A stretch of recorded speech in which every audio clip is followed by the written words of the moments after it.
God appear to us today. Amen. Amen. Emphesao. Emphesao. Say it with me. Emphesao. One more time. Emphesao. We'll come back. But first, we need to deal with Thomas. Doubting Thomas. It's unfortunate. It's like the punchline of a bad joke. It's like an internet meme or a trope. Oh, at least I'm not a doubting Thomas, we say, hesitant and uncertain, not sure of what it might be. Except that's not what this story is even about. Thomas really is a stand-in for us. He's no different than the rest of the disciples. They want to see just like he does. But we'll come back to that too. First, we have to go just before this passage to the gospel we heard read at the vigil. The verses right before what we heard today, we find Mary Magdalene in the garden with Jesus. And Mary encounters the risen Christ. And Jesus says to her, Go and tell the disciples, go and tell the brothers, go and tell them that you have seen the Lord. And she does. She goes, she says to them, I have seen the Lord. This is not Christ is risen indeed, hallelujah. This is a first-hand account. This isn't third person. This isn't abstract. This is, I have first-hand knowledge of the risen Jesus. We need to listen to the women. Because apparently the disciples don't. Because when we meet the disciples today, they're in a locked room, afraid, scared of the religious authorities. Now, we don't know why exactly they're afraid. Maybe they're afraid because they're afraid that they'll be accused of moving the body. They'll be afraid of perpetrating a fake resurrection, purveyors of fake news, alternative facts. Or maybe the disciples do believe Mary, except they're afraid of what that might mean.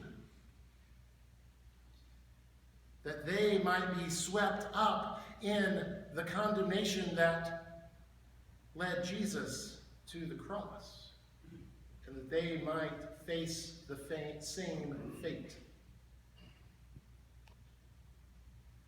Whatever the case, they're scared. The doors are locked. Whatever is going on outside of those four walls, they don't want to deal with it. Sound familiar? And yet, in the midst of their fear and uncertainty, Jesus shows up in the midst of them. Now, it doesn't say that Jesus used his magical divine skeleton key and unlocked the door. It doesn't say that Jesus passed through a wall like some sort of first century superhero. Jesus just appears in the midst of them. Now, maybe the disciples shouldn't be too surprised. It wasn't but a few chapters earlier that Jesus says, I am the door. I am the way, the truth, the life, the good shepherd. He's the door. It doesn't matter if the doors are locked when he is the door. And so he appears among them. And the very first thing he says is, peace to you. Peace to you. And then he commissions them, and he breathes into them. Now, in the translation we heard this morning, it says he breathes on them, which isn't quite right. It really is he breathes into them. Which brings us back to emphesao. Emphesao. It means to breathe into. Now, I'd like you to indulge me for a moment and take one hand and put it on your chest. And the other hand just in front of your mouth. And I'd like to invite us to take 3 deep, slow breaths together, feeling the rising and falling of your chest, the breath coming in and out of your body.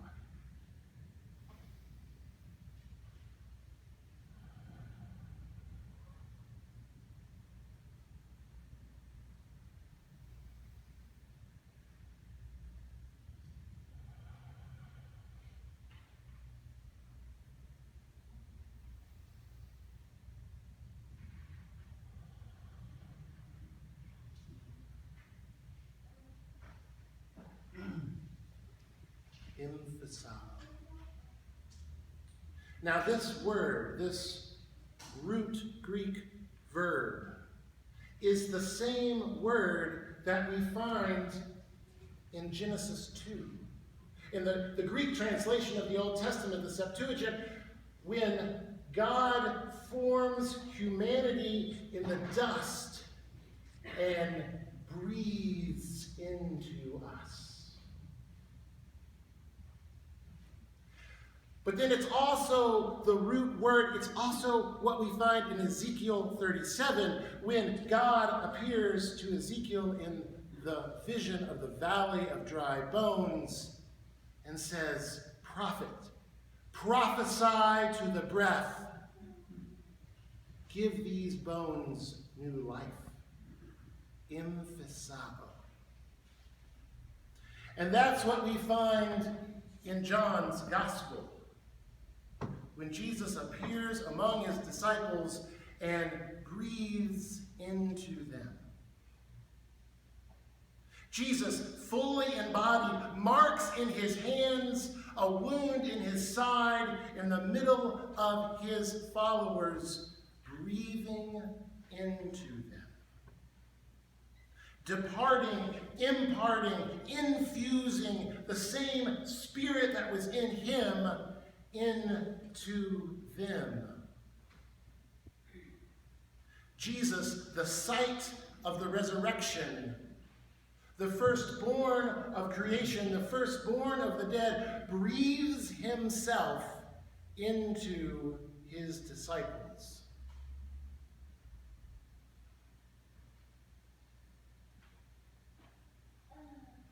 But Thomas wasn't there. Thomas wasn't there. We don't know where Thomas was, but he wasn't with them. And so, 8 days later, they're gathered again, afraid again, doors locked again. Only this time Thomas is with them. Thomas, the stand-in for us. And Jesus, again, appears in the midst of them. And he says, peace to you. Now, Thomas had an agenda. He had some expectations, right? I need to put my fingers in his hands and my hand thrusted into his side. He wanted a visceral connection with Jesus. Experiential knowledge, tangible proof. And yet, when Jesus shows up, our text doesn't say that Thomas did that. Just seeing Jesus was enough. Thomas proclaims, he confesses, my Lord and my God. But the gospel writer anticipates us. The very next thing the gospel tells us is, disciples, that's great. It's my translation. That's great that you believe because you've seen. But blessed are those who believe and yet have not seen.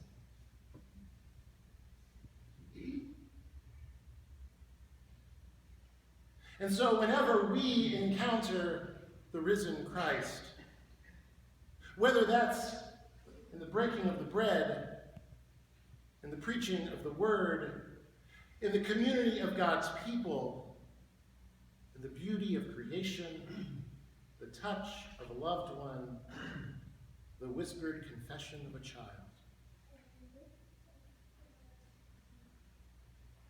the Spirit of Christ infuses us. We become the site of the resurrection. We become Easter people. And so, sisters and brothers, where do you need to encounter the risen Jesus today?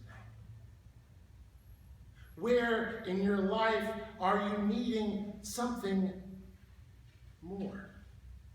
Some infusion of God's breath, of the new creation.